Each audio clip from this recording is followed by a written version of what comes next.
So Mars and Emma talked last year about our investments in the music royalty space. At that time, they were probably talking about a company called Hypnosis Songs Fund, where the news flow around there was pretty messy, but we were really confident on the value of what we owned. So this is going to be part two of that story. For those who didn't hear this last year, most of you will be familiar with the concept of song royalties. When you buy these rights from artists or songwriters, you're buying the right to receive income every time it's played on the radio, or a CD is sold, or it's streamed. And one of the reasons people have been excited about this is this growth in streaming. You can see on the bottom left here. So this chart shows revenues for different technologies. So starting with vinyl, you've got cassettes, you've got DVDs and CDs. Then you have this trough as piracy came in and people downloaded MP3s. Then finally towards the right, you have this just exponential growth in streaming. Another reason why people are quite excited about this as an asset class is the potential to extract additional revenues. And a great example of the power of this would be Stranger Things on Netflix, which introduced a whole new generation of people to Kate Bush's music, saw her get to #1 in the singles chart all over the world, including here, I believe. And that was for a song that was first released in 1985. Now, there were two vehicles that IPO'd in London to do this.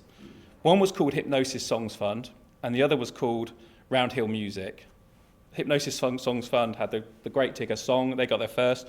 Now, back in early 2023, when these were trading at deep discounts to NAV, we built a sizable position in both. As you can see from this chart here. Is there a grey area on this chart here? I can't quite see it from where I'm stood. There should be a little... There was a little grey zone. So we were buying around here. Now, shortly after we purchased a stake in both companies, we were vindicated when Roundhill Music, RHM, got taken out over 60% above our entry price. That, however, only increased our conviction in the remaining investment, Hypnosis. And so we increased our position even as the price drifted lower and the news flow got more and more negative. And you can see here what a sort of pain trade that was over that period.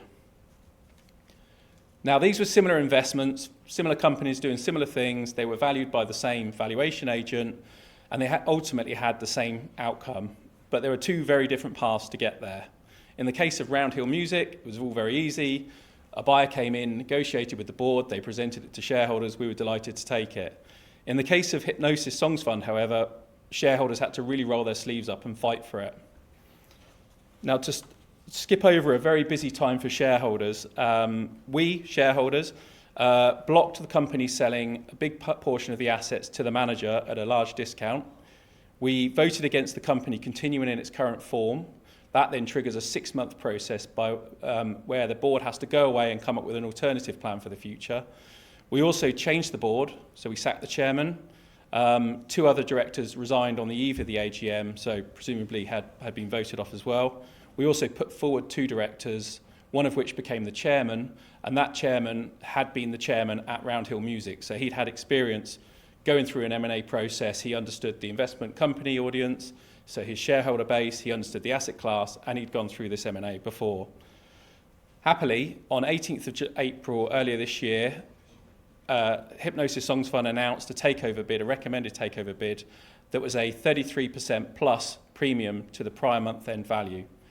That, even better, triggered a bit of a bidding war between Concord, who was the buyer of Roundhill Music, but also the initial bidder of these assets, and Blackstone. Now, Blackstone, the large US private equity firm, was the owner of the manager of Hypnosis Songs Fund.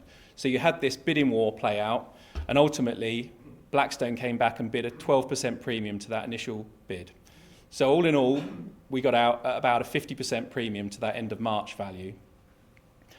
So the deal completed in July. By that point, or well before that, the share price had pretty much converged to that deal price. So we had a lot of opportunities at that time, so we sold up and put the money into those instead. However, the song investment was an IRR, or an annualized return, of 39.4% for the fund.